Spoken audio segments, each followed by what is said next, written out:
Should we tell him? Yesterday we went to see Kyle's neuro-oncologist. She's based at a very different clinic than the one that we see for Kyle's regular oncologist and where he gets all of his MRIs. And we went there, we were there for 2 hours. There was some hiccup of the MRI that Kyle most recently got wasn't sent to them, and so they were sorting that out.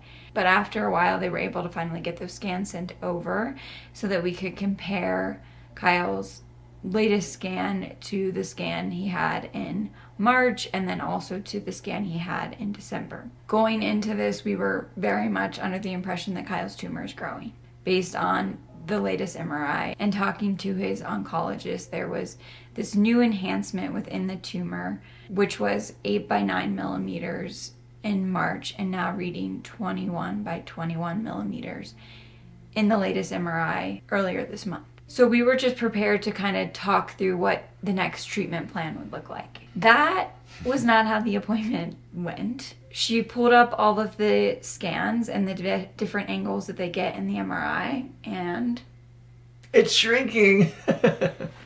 So Kyle has 2 tumors. He has one in the left frontal lobe and then one in the cerebellum. The one in the cerebellum they've been keeping an eye on. It hasn't changed at all. It's just held steady out that size. So she was looking at that one and noticing that it's shrinking. Not a huge amount, but it definitely looks to be decreased in size from the scan that was taken in December, which was like such shock.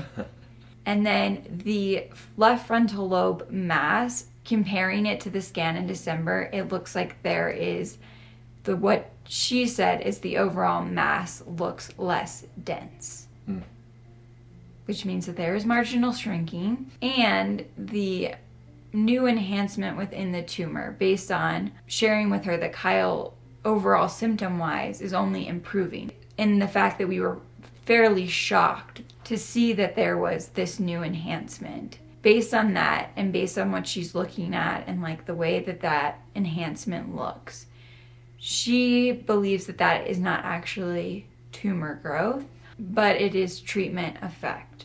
So it's a collection of all of the cancer cell debris, basically, that has formed. She can't say that for certain, so Kyle is going to get a very special, I don't remember the name, MRI in the next couple weeks to show different things than you would get on his regular MRI, which will give us a better indication if that is treatment effect or if that is tumor growth.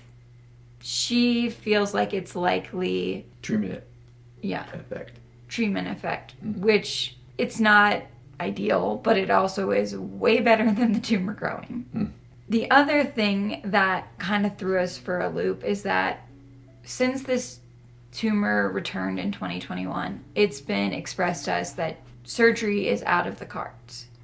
And we brought it up because Kyle is very much like, I want this thing out of my head. She said, no, surgery is not completely out of the cards, but it is not on the table at the moment. There's 3 different guideposts for determining if surgery is an option. One is to determine diagnosis, if this is the first time they found the tumor. The second is if, I don't remember what the second was. I don't know either. But the third was if they can get 70% or more of the tumor out, then they will take it out. But at this point, based on where the tumor is, because it is the one in the cerebellum they cannot remove, and the one pressing on the midline, because it's pressing on the midline, they can't remove that because the complications would be too great. So they wouldn't be able to take out 70%. And since they can't do that, that is why. So if this tumor continues to shrink, comes back over beyond the midline, there's potential that you could have that removed. Yeah. That is my thinking, that if that continues to shift away from the midline. So this was a shock. Very much so. We were like, okay, going into this thinking, the tumor's growing, what are we going to do? And she's like, you need to actually stay the course. There was potential of adding in a new drug. She said she wouldn't recommend that. She would stay with what Kyle is currently doing. There's potential for him to increase the dose of the ivosidenib or the Tipsovo that he takes daily, which is the only treatment that he's on. It's an IDH mutation inhibitor, which he has an IDH mutation. He's only taking 1 pill a day, and the recommended dose is 2 pills once a day. He went down to 1 because he was having digestive side effects. I had diarrhea. He had diarrhea. So we're hoping we can get that under control and he could increase that dose and see if that helps. She also recommends that we do continue to seek other opinions and look into other treatments.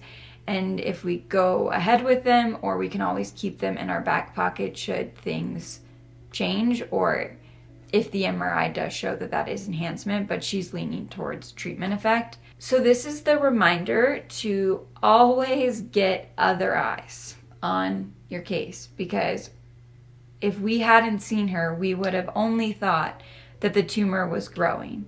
And now, having seen someone who specializes in neuro-oncology, not just general oncology, we have a very different picture of what we're looking at. And it is a much more positive picture. So, also, it goes to show you that Kyle's body knows best.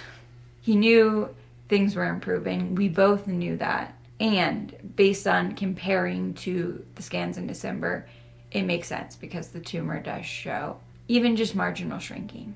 Definitely no further growth, which It's good. Mm-hmm. It's very good. How do you feel? I feel okay.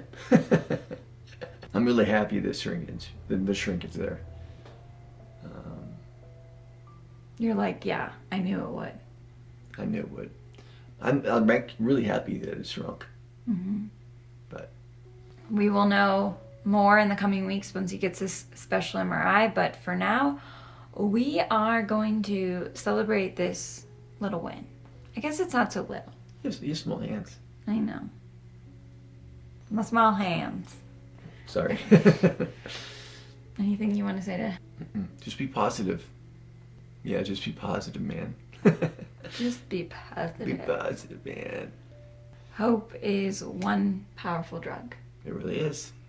And we will keep seeing these tumors shrinking. Yeah? Yes.